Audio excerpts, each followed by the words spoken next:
attraction is irresistible. Now use Hot Button bonus and get an 05 Silverado Z71 for around $299 a month with Smart Buy financing. Residency restrictions apply. Call for details. Beautiful day in New York City. Going to be a great evening as well. Yankees, Mariners. Yankees have taken the field. Chien-Ming Wang taking his warm-ups. And we take a look at the Seattle Mariners starting lineup presented by Rico. Ichiro Suzuki, the right fielder, leads off. Randy Winn in left field will bat second. Batting third and playing third base, had a home run last night, Adrian Beltre. The middle of the Mariner lineup, Sexton, Ibanez, and Boone. And then the bottom third, Jeremy Reed in center. Miguel Olivo will catch. He has good numbers against the Yankees lifetime, batting eighth. And batting ninth, the shortstop, Wilson Valdez.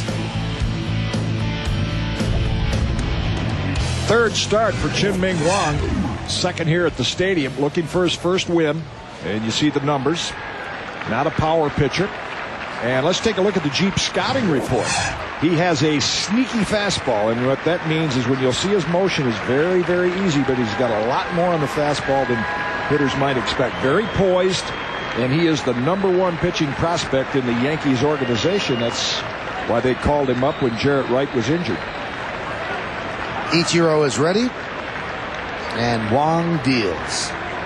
We're underway. The pitch is low, 1-0. New York Yankees baseball on Yes is presented in high definition where available.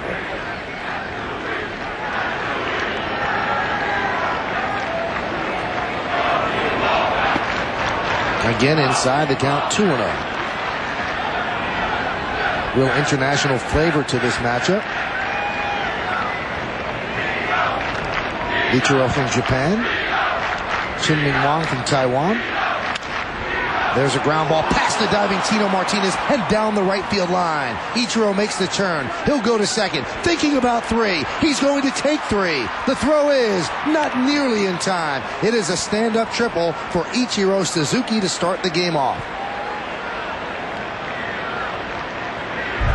Boy, this guy is something. I mean, Tino has no chance to get this. A nice effort, but what's so impressive here, I think, is where Ichiro doesn't need a coach. He knows exactly where the ball is. You'll see him look over his shoulder. He makes it to third standing up. Right here, he's going to take a peek. He said, I got third easy.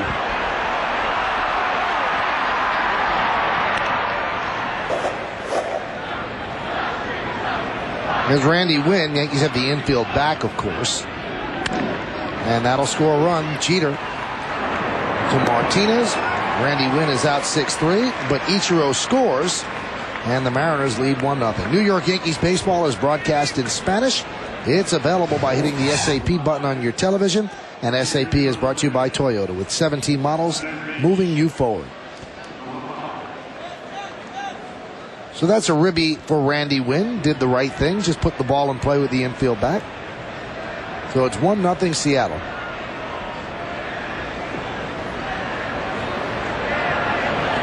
Here's Adrian Beltre. Had a good road trip through Boston in the first game in New York. 4-game hitting streak, 6 for 15. Pitch is low. Going back to Ichiro, you get a little spoiled coming out to Yankee Stadium every day, or any big league ballpark, really, and being able to watch games. But even if I were not involved in Major League Baseball, knowing what I know about Ichiro, I would go out of my way to watch him play. I mean, he's one of those guys you say, I'd pay to watch him. He can do so many things. Well, he's very exciting. You saw the speed that he has, but also defensively. Covers a lot of ground. He has one of the best arms in the game. He's a very exciting player. 1-1 from Wang.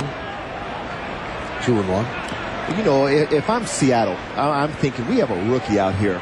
You know, and we have a pretty good offense. We have not gotten on track, but at some point you expect them to turn it around. And I guarantee you before this game, they were talking about really trying to put it on this young kid. Ground ball is short. Charging Jeter. 2 away. Imagine it was a beautiful day in New York City. Equally nice night. Take a look at the weather. 58 degrees. Humidity 65%. Not much wind. Currently fair, although I would disagree. I think it's wonderful. And the forecast is for cloudy.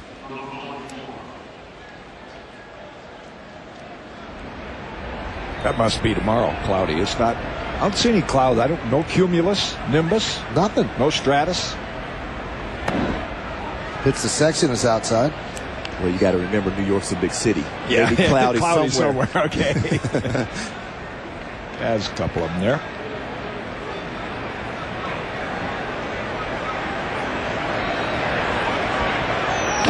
Sexton with a big swing. Count 1-1. We've always said there's been a saying in the dugout for years when you look at a guy in the batter's box and say he looks hitterish. It means he just looks like he can hit. And when you look at Richie Sexton, he just, he has one of he reminds me a little of Dale Murphy, who was a former MVP that played for Joe in Atlanta. Tall, rangy.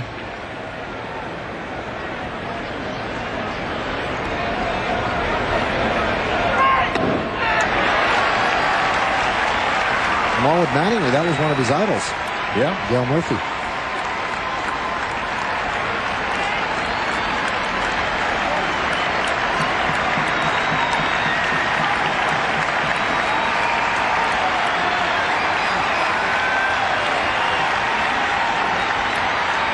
And the 1-2.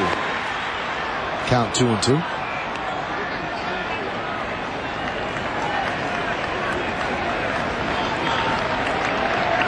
Yankees have won 3 in a row. The latest they've done that in a season since 1925. Knows what he wants. Jin-Ming Wang, he's shaking Flaherty off about 4 times.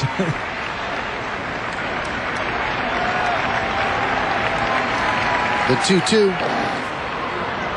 And the count full at 3-2. Flaherty gets to start tonight because the Yankees always rest Posada day game after night game. So what they did, because Flaherty has good numbers against Aaron Seeley, he'll start tonight, and that means that Posada could start tomorrow afternoon. Tomorrow afternoon is a day game, by the way. Mark that in your mental calendar. It starts at 1 here at Yankee Stadium. 3-2. Missed away, so Sexton walks with 2 outs. Like David said, if you're in that Seattle clubhouse and part of that lineup, you say, here's a rookie. We're going to challenge him, make him throw strikes. The impressive thing, if you look at Don Baylor, one of the great all-around ball players, a former MVP. The impressive thing about looking at Jin-Ming Wang, and David, I've always thought good hitters like John Olerud, they're very, very quiet, not a lot of head movement, and that's the same thing with Wang. He's very, very focused on the catcher's target. There's not a lot of wasted movement in that pitching motion. Pitch to Ibanez is low. But when you face a young kid, in your first at bat, you hope that you can see every one of his pitches. Yep. You don't want to get up there and have to hit a pitch, and then now in your second at bat, you got to worry about what his curveball is like, his changeup is like. So for him, I'd like to see him get around the whole lineup one time without really showing all of his weapons. That'll make him more effective the second time around. Boy, that is such a good point. I know in coaching back in the mid-'80s with pitchers like Tommy Browning, I'd say that first time through the batting order, see how many fastballs you can get by with and how many first pitch strikes. You might give up a couple hits or a run, but don't show them don't empty the vault the first time around. 1-1. Upstairs, 2-1. His arm angle is somewhat different tonight, and I don't know if he's like forcing the ball to move, but his first start, he was a little more on top, and it just looked like the ball was coming out of his hand a little easier. So far tonight, it looks like he's forcing, and that's understandable. He's probably gripping it a little tighter, a little more tension.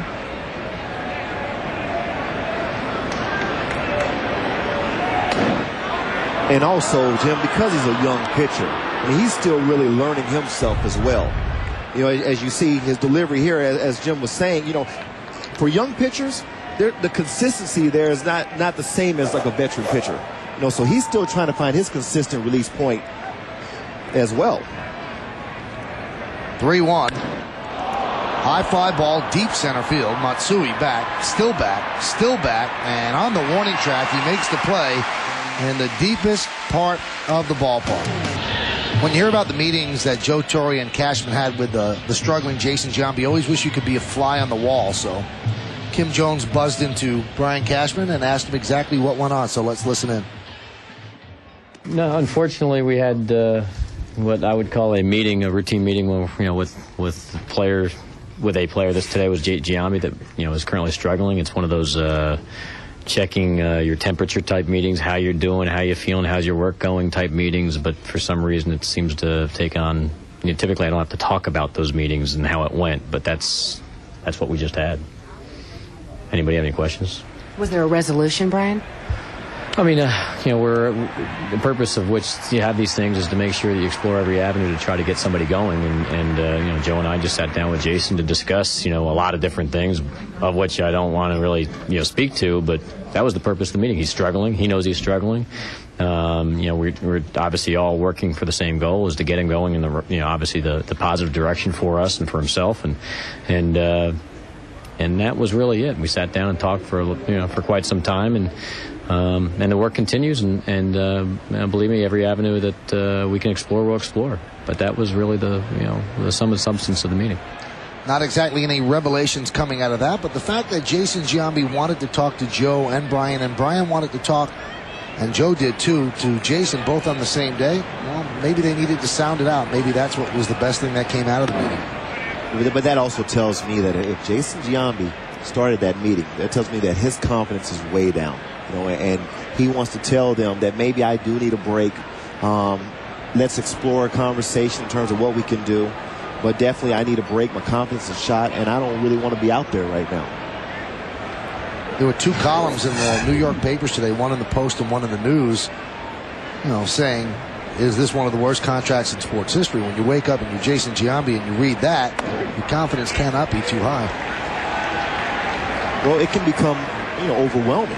Especially, you're playing in New York, where everything is magnified, and you're a player that had a lot of eyes on you coming into spring training, and then to have a start like this, it's only going to compound itself, and it's very tough for an individual to deal with it. He needs a very strong support system, and I'm sure he's relying on a lot of family right now and his teammates, because that's what you need in times like this.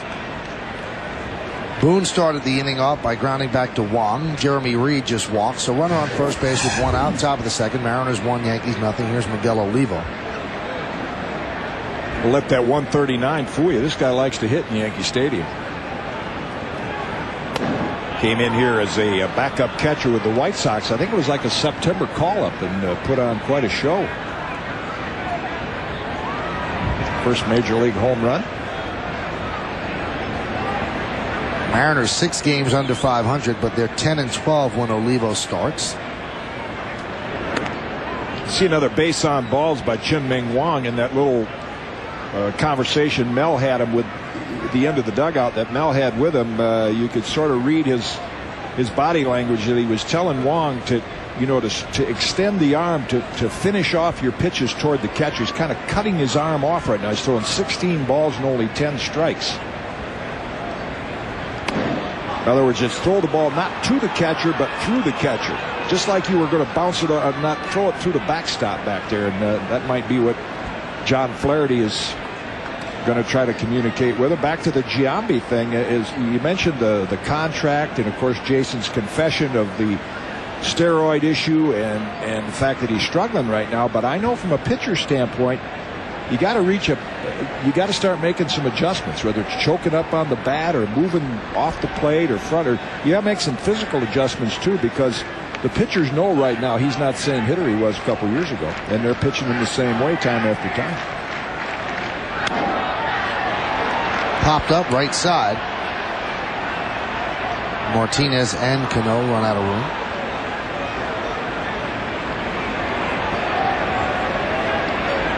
One thing that Jason has going for him is that he's generally well-liked by the media, by his teammates, so he's not feeling heat in that way. The media can't ignore the start that he's had, nor the problems that he's had off the field.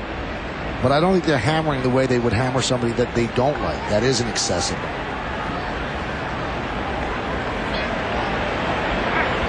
And, he is one of the best guys in the game. When you take a poll around the league, and they'll tell you he's one of the nicest guys you'll ever meet. And that's why so many people, feel so bad for him, and so many people are rooting for him and want him to turn it around.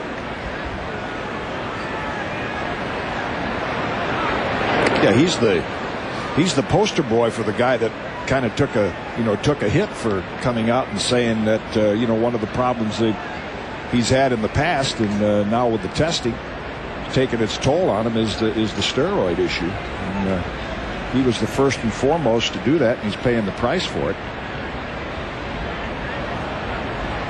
There's some other guys that baseball knows full well around the league that are kind of hiding behind that. They don't have to go through what Jason's going through. There's the good sneaky fastball of Chien-Ming Wang, and a nice job by Flaherty on the receiving end, framing it.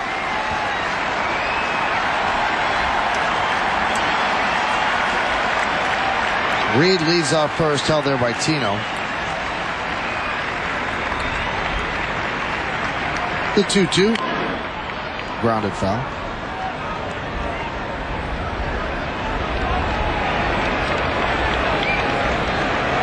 Mariners got a run in the first inning. Ichiro started the game with a triple down the right field line, scored on Randy Wynn's ground out. That's where we are right now, 1-0 Seattle, top of the second. Chien-Ming Wang against Aaron Seeley.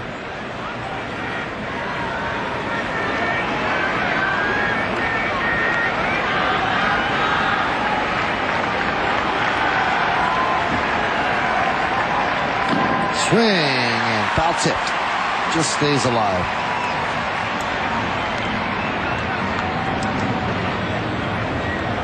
You see the previous two pitches were two fastballs inside. Now he potentially maybe having Oliva looking inside. He went with the slider, and he just got a little piece of it.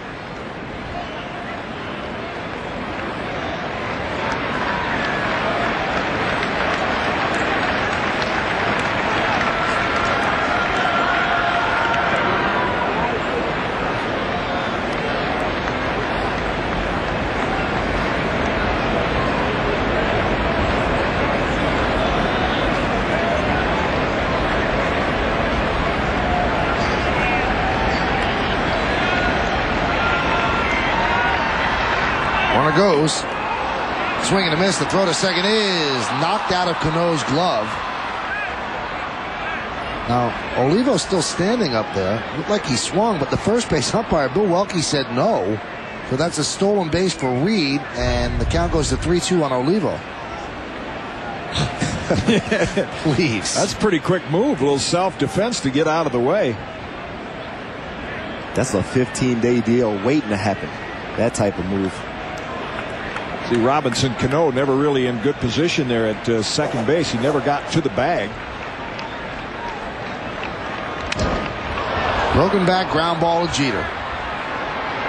Fires to first. Nice stretch by Tino as Reed will move to third. I see Derek Jeter make that play, the shattered bat, and I think of what David said in the open about Tino Martinez could hit a fastball in his sleep, and it seems like Derek can make this play in his sleep. I mean, this is not really a routine play for a shortstop, but Derek, from the time he's come up, has sure made it look routine.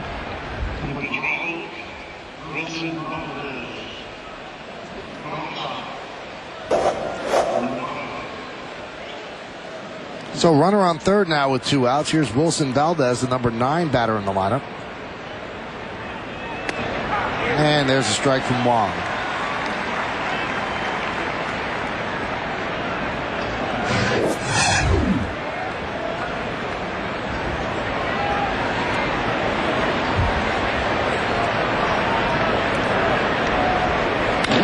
Line drive, base hit over the leaping try of Jeter into left field.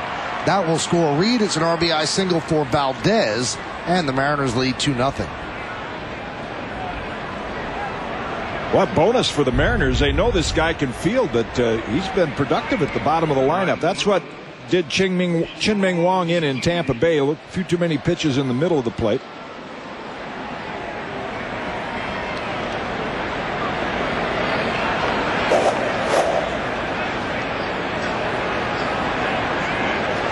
Ichiro will come up to the plate. Let's take a look at the hitter's scouting report presented by Bacardi.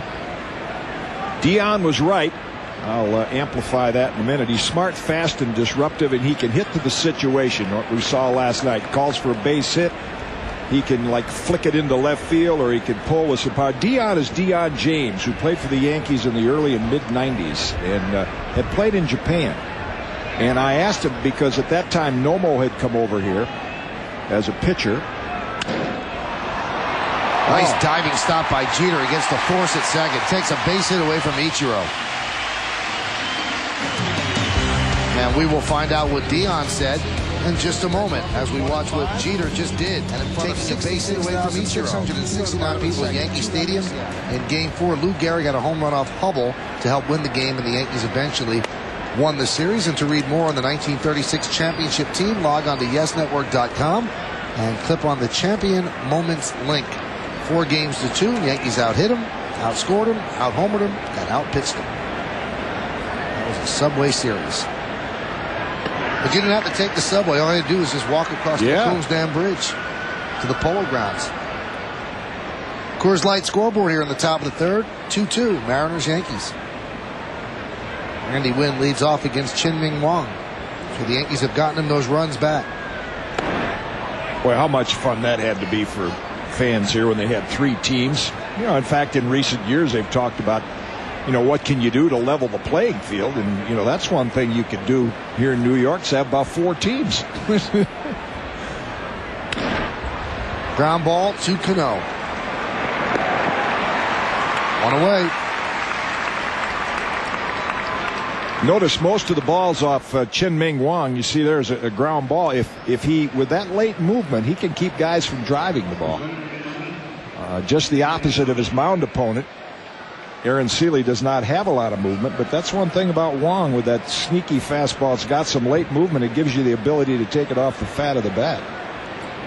Here's Adrian Beltre. And pitch is low. Mariners went deep into their pockets to bolster their offense, signing Beltre and Sexton over the winter. Beltre got a 6-year, $65 million deal. They turned down a 7-year, $90 million deal from the Tigers. He's with the Dodgers his entire career. Had his breakout season last year and cashed in. That's quite a gamble for a guy who has had the one big year. I think back to Andy McPhail, who's now the president of the Cubs and was the president of the Minnesota Twins. And when it came time to giving big contracts to guys like Kirby Puckett, he said, in my eyes, a guy has to just about be a surefire Hall of Famer to give, you know, which Kirby was. And he was led him to a couple championships. But boy, to extend to a player, first of all, you're putting an awful lot of pressure on the player because he's only had one good year.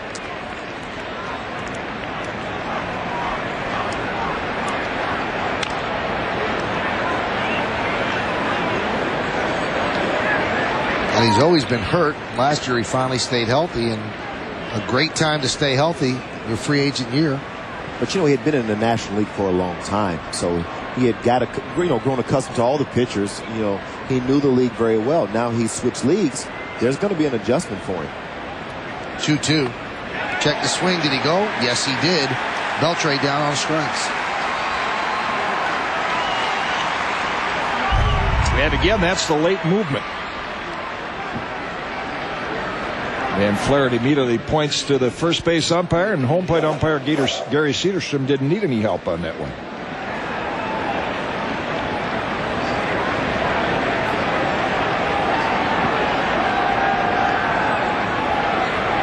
Richie Sexton, big healthy cut, 0-1.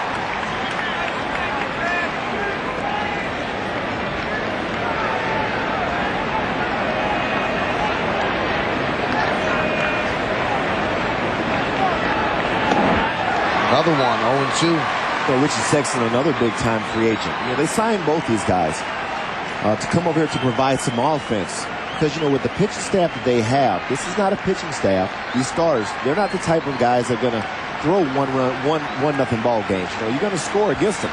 So they need some power. They need guys that can hit the ball at the ballpark and score some runs. So you go out and you sign Richie Sexton, who can hit you 40, 45 home runs. And then you go get Adrian Beltre, who had 48 home runs. And you hope that they provide, along with Raul Ibanez, another run producer, and Brett Boone, you hope with those 4 guys, collectively, you know, they can score enough runs for you to help this pitching staff. And over the years, the Mariners have just lost offense. Ken Griffey, Alex Rodriguez, Edgar Martinez retired. John John Olerud. But, at least they're trying. At least they went out and they're trying to make themselves a better team. But you have two guys that are coming over from the National League. And I always say when you switch leagues, there is somewhat of an adjustment period. You need to learn, new pitchers. You need to learn, they're going to pitch you different. You're not used to facing them. And sometimes it's just an adjustment. Some guys adjust a lot quicker than others, though. 3-2. Fouled away.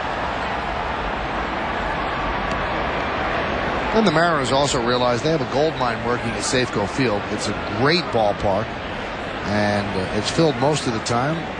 The team is loved by everybody in Seattle, so they put some of that money back into the team.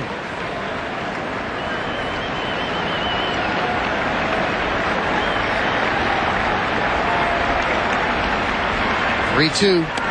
Upstairs, so Sexton works a walk. That's the third walk issued by Wong.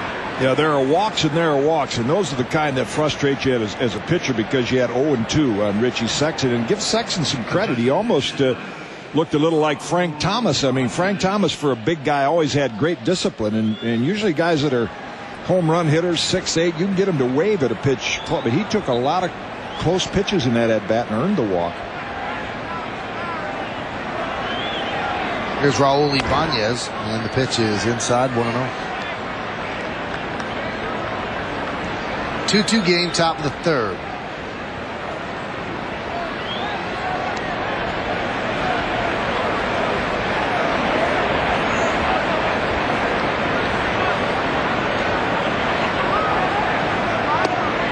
Put something off that pitch. Ibanez way out in front.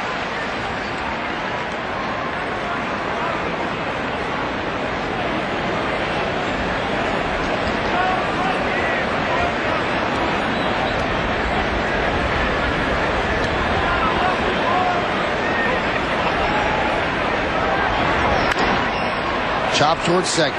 Cano to Martinez, and that'll do it. Fairly easy inning for Chien-Ming Wang. No runs, no hits, one walk, no errors, and one man left. Here's Jargon. What is a basket case? Baltimore chop, game of pepper, can of corn. It's on deck. Inside baseball and outside the game. Premiering Sunday, May 22nd, only on Yes. License away. Top of the fourth inning, it's time for the Aflac trivia question. The Duck brings in the question, and the question is, since 1976, who holds the record for consecutive multi-hit games by a visitor at Yankee Stadium? We'll get that answer in the bottom of the fourth. Brett Boone leads off, and Wong, now with a 5-run lead, deals a strike. I guess you'd start with George Brett or maybe Wade Boggs.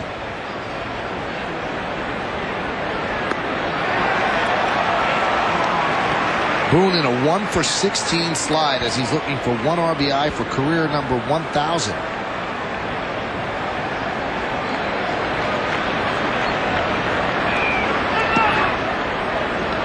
So how does the kid handle a lead? Sometimes veterans have a difficult time handling the lead. He's got a 5-run lead right now. It'll be Boone, Reed, and Olivo. 6, 7, and 8 for Seattle.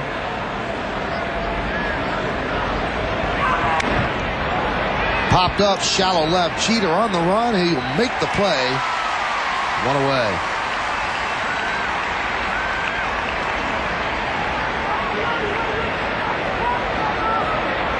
Jason Giambi, who met with Joe Torre and Brian Cashman before the game, is on the bench watching this one. He has been struggling of late. An 0-for-15 slide.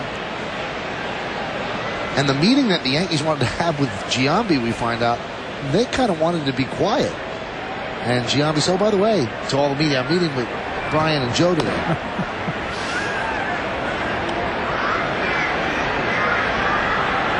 That's why people like Jason. Is kind of innocent.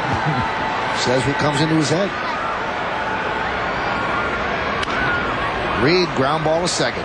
Cano, 2 away. Well, this is nice to see. I know it's got to please Joe Torre and Mel Stottlemyre. As you mentioned, pitching with a lead. We saw how Jarrett Wright struggled with it earlier this year with a huge lead. And one of the ways you do games like this, you get a 5-run spot. Boy, you want to go out in that next inning and just throw strikes and get that visiting team out of there as quickly as possible and get your team back in the dugout.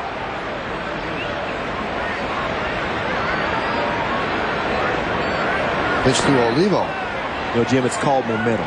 Yeah. Once you gain the momentum, you don't want to go out there and then give a couple runs back. You want to keep it going, get your team back in there hitting.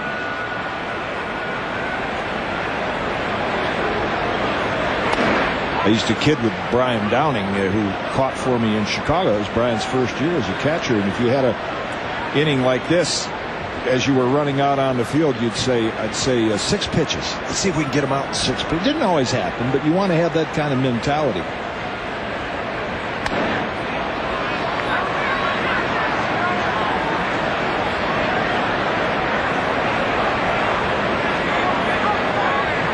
Olivo grounded to short in his first at bat in the second inning.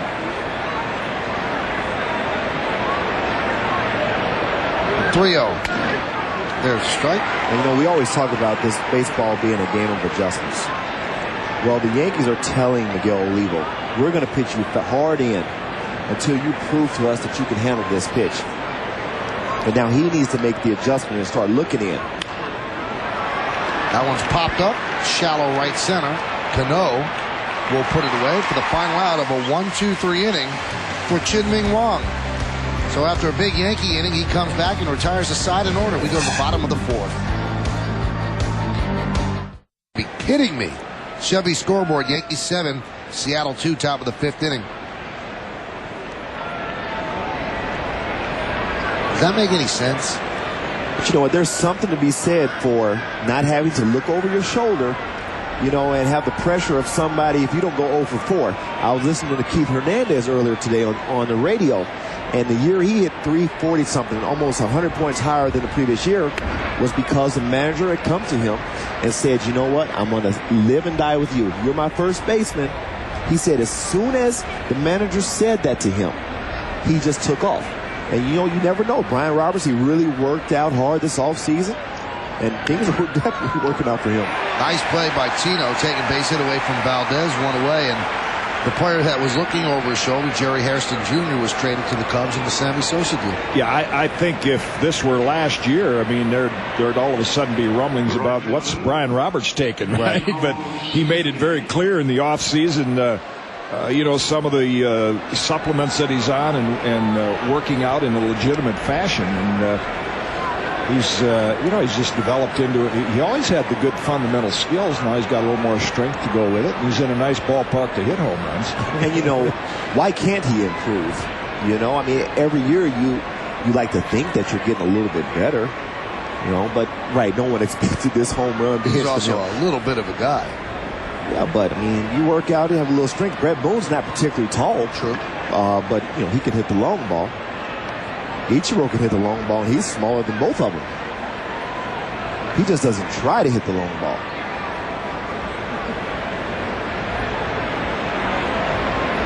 Ichiro started the game with a triple, came around to score on Randy Wynn's ground ball, the 2-0. There's a ground ball at Cano. 2-away. And it is now 6 in a row for Chien-Ming Wang.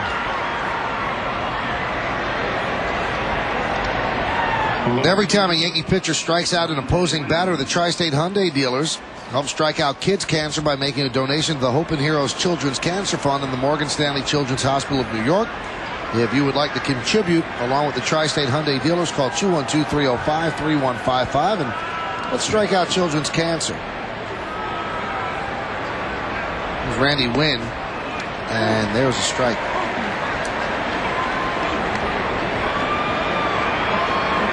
Wynn came over to the Mariners in a rare deal. He was traded for Lou Piniella. Lou wanted out of Seattle. Seattle wanted something for Lou because they still had a year left on his contract. And they wanted Jose Reyes from the Mets. Mets said no. They wanted Randy Wynn from the Devil Rays, and the Devil Rays, always happy to shed some payroll, said sure.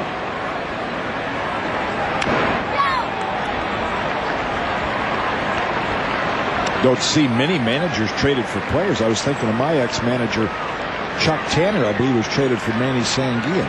Yep. And he went from Pittsburgh to Oakland, or vice versa.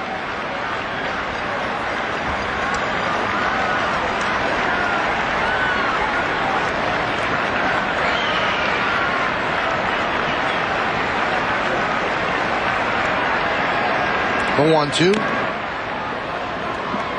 You wonder if Lou could have a do-over if he would have stayed in Seattle.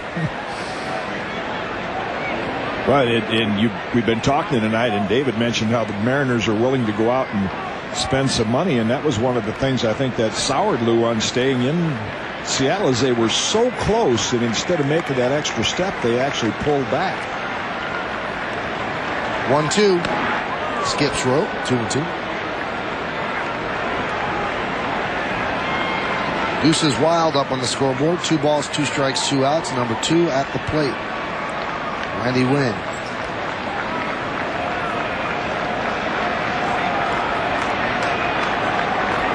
And the pitch. Swung on and missed. Flaherty drops the ball. Will flip to Tino Martinez. So it's a strikeout, put out 2-3.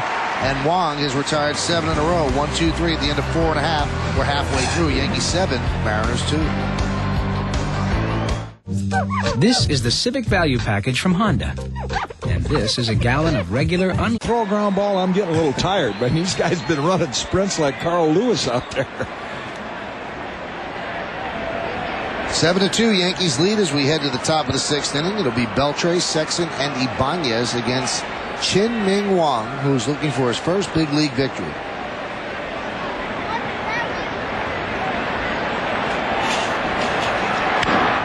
Driven the other way.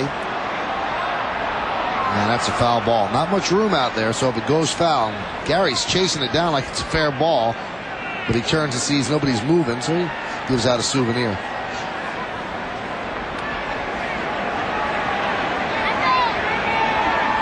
Yeah, I think one of the advantages. See, now look at Beltre. He's pretty much in a static position.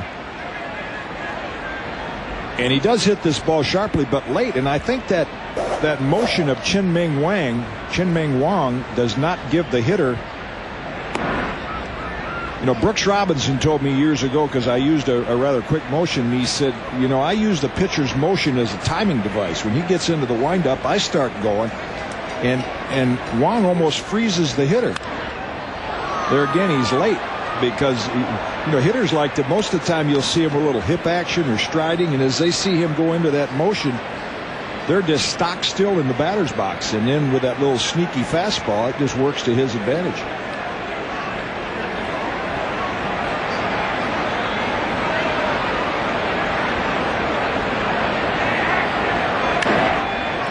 Grounded to A-Rod, and he boots it.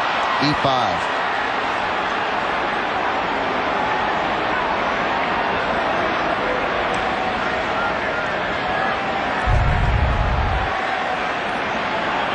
As you see right here, the ball just hits the heel of the glove. And pretty simple, just didn't get the glove in position to make the play.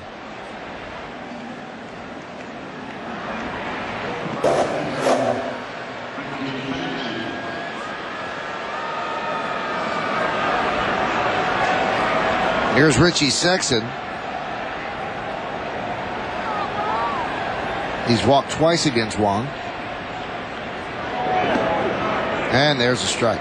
Looking back on that play, I think, you know, Alex still in the adjustment period of playing third base, and I think earlier this year he got caught backpedaling on a couple of balls that he wished he would have charged. That one he charged, and he probably wished he would have just waited an extra second or so.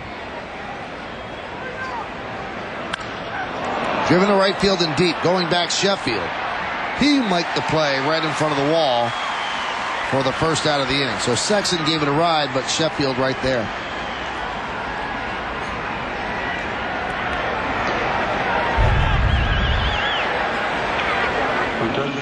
Outfielders, clubhouse guys have to scrape the paint off the outfielders' uniforms tonight when they get in. They've been driving, both teams have been driving them back there.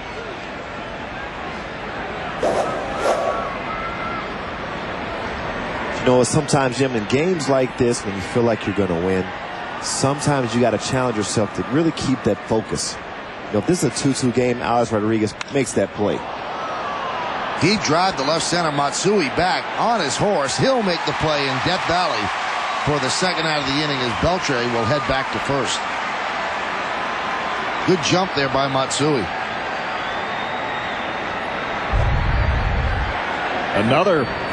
Example of an outfielder getting a good jump on the ball. You know, not blessed with the speed that his countryman does, Ichiro, but he can really track the ball.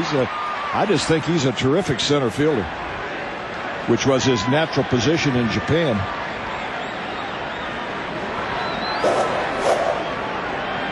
And here's Brett Boone.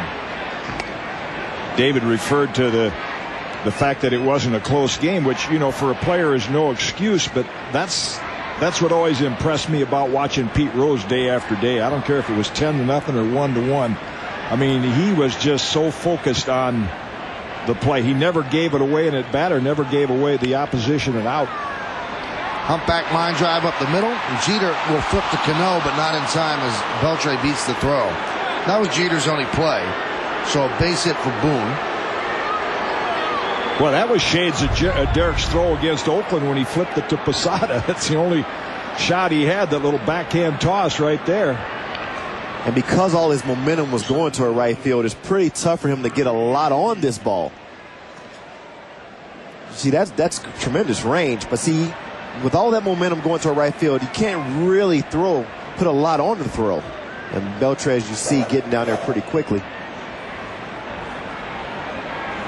So Mel wants to stress to Wong, you know, got to be careful. You have a 7-2 lead, but Reed hits the ball out. It's 7-5, so he came out quickly. And here's a flip play that Jim Cott was talking about.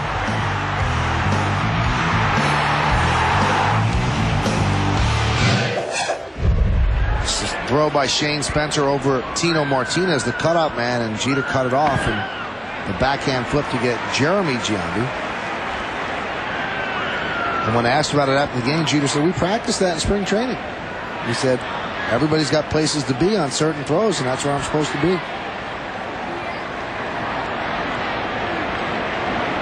If he says so. Well, when Jason Giambi signed with the Yankees and he reported to spring training, he excitedly said, I can't wait for that drill to see why Derek's where he's supposed to be. They're still looking for it?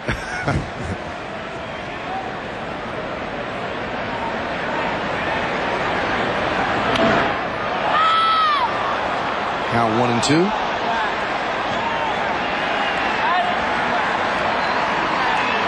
But you know what was so great about that play is having the presence of mind to really be watching everything unfold and seeing that Shane's throw is going to be too high and it's not going to have enough oomph to get to home plate. I'm going to go in that area just in case I'm needed. Because really, there was no reason for him to be there. But I'm glad he was there, as I was on that team as well. And that was a 1-0 game at the time, so it was a gigantic play. Wong, 92 pitches, 51 strikes. Not a great ratio. The 2-2. He struck him out. Foul tipped and held on to by Flaherty.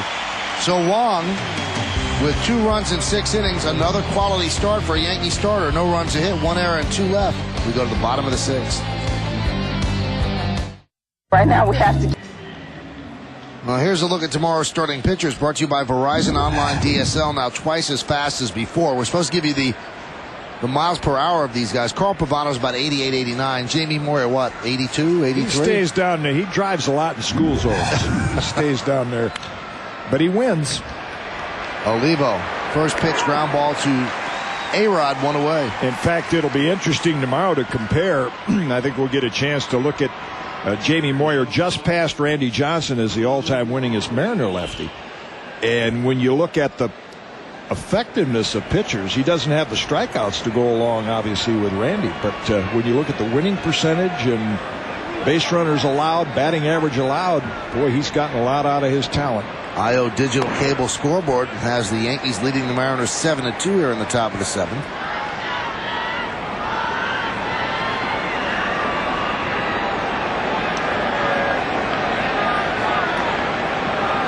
And the 0-1. Jamie Moyer is a great example of how so many more athletes, and particularly in baseball with pitchers, you see Sturtz and Buddy Groom getting ready as Wong reaches that magical 100 pitch mark, and Probably come out of the ball game soon. You know, in his 40s, he works out so hard, keep himself in shape. And that used to be the exception. Now it's becoming the norm.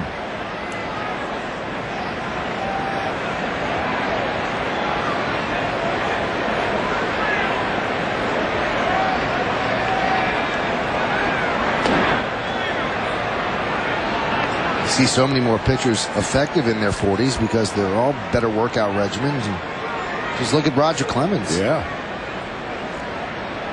Yankees have a couple of 40-year-olds on their staff, Kevin Brown and Randy Johnson. Roger beat the Marlins last night 2-1. Ground ball up the middle. Cano, off-balance throw. Man. I mean, that's the way he looked in spring. Or the first game I did in spring training, I said, where did this guy come from? I mean, he is silky. Well, you see right here, I mean, he has tremendous range. He's here because of his defense, but he makes a tough play look very easy. He comes and get it. You throw it across your body. An accurate throw to Tino. And he swung the bat actually well tonight as well. So yeah, he's had 3 good at-bats. Ichiro serves one to left field. Womack is there. And how about that? A nice easy inning for Chien-Ming Wang, who has thrown 100 pitches and 7 pitches in that 7th inning. Mariners go down 1-2-3 at the end of 6.5. Get up and stretch. Yankees 7 and Seattle 2. And while you're standing, remain so as we honor America here at Yankee Stadium by listening to the voice of Yankee Stadium for the past 55 years, Mr. Bob Shepard. As we remember the servicemen and women who are stationed around the globe. And also remember those who have lost their lives defending our freedom and our way of life. Now, please join in with Roman Tyner's rendition of God Bless America. God bless America.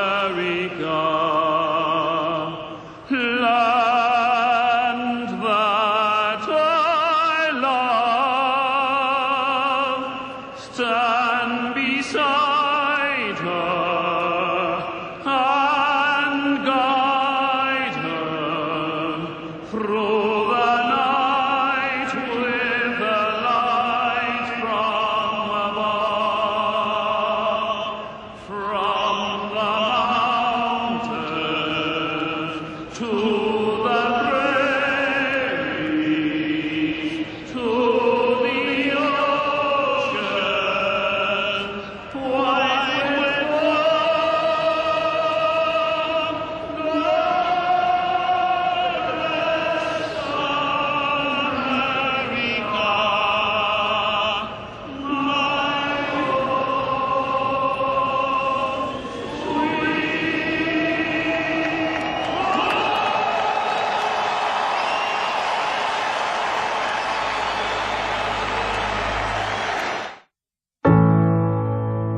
Surprisingly, the Yankees are letting Chien-Ming Wang start the 8th inning. He's had 100 pitches and he's leading 7-2. Nice stretch of games where the Yankee bullpen getting a little bit of a breather as Wynn fouls off the first pitch. Yeah, and it's good to see. Last night in that tight one, we got to see Joe let Randy Johnson decide it for himself. Tom Gordon getting ready. You know, there's in a pitcher's career in the long run, it'll help you out if you learn how to finish off a game. You know, instead of getting in that habit of, well, I've gone 7, let me leave it to the bullpen. I remember talking with the great Warren Spahn, who used to talk about, he said, you got to learn to become your own relief pitcher. In other words, you got to lead after 6, and you've seen these guys 3-4 times, or they've seen you. Now, you got to figure out a way to finish off that game, and it isn't done as much anymore because of the specialization of the game and relief pitching, but every now and then it can help out. Slow roller to second base. Cano, Tino. 1 away here in the 8th inning. Hey fans, get a second chance to see the latest game with WB Mason Presents Yankees Encore. It's only on Yes. Tune in every night or the next morning at 9 for the big hits and great plays another time around. Tomorrow afternoon, by the way, the Yankees play a day game against the Mariners, and you can catch it again tomorrow night at 7 with WB Mason Presents Yankees Encore. It's only on Yes. Adrian Beltre against Wong, and there's a strike, and he seems much more comfortable as the innings have moved along. Throwing strikes, first couple of innings he labored, but now he's dealing.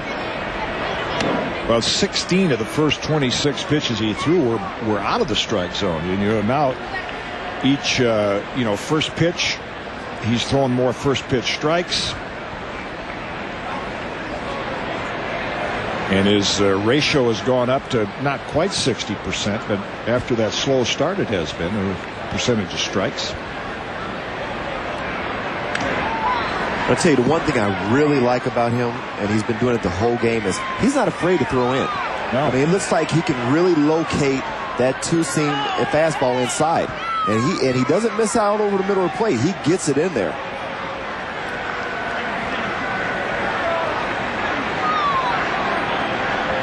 The 1-2. Low and away, and the count 2-2. When you can locate that fastball on the inside part of the plate, you become a much tougher pitcher. See how the ratio's improved since the first inning. Because once you get those hitters looking inside, then you throw that slider away. You just keep the fat part of the bat off the ball. That time the fat part hit the ball and lines it into center field for a base hit for Beltre. 1-out single. That's one too many fastballs inside. Right there. Tom Gordon getting serious in the bullpen. Down and in, yep.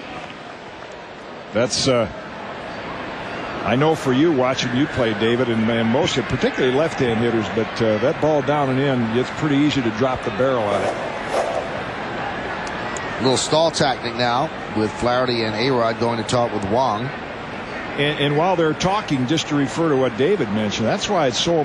There's a lot of talk about pitching inside. You got to pitch inside. You got to pitch inside. Joe's going to come out and get him. But if you throw inside early in the game and move hitters off the plate, you get them uncomfortable, and then you can own that outside corner late in the game.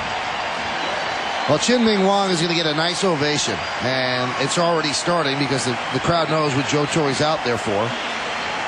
And if the Yankee bullpen does its job, he's going to get his first big league win. Listen to the ovation.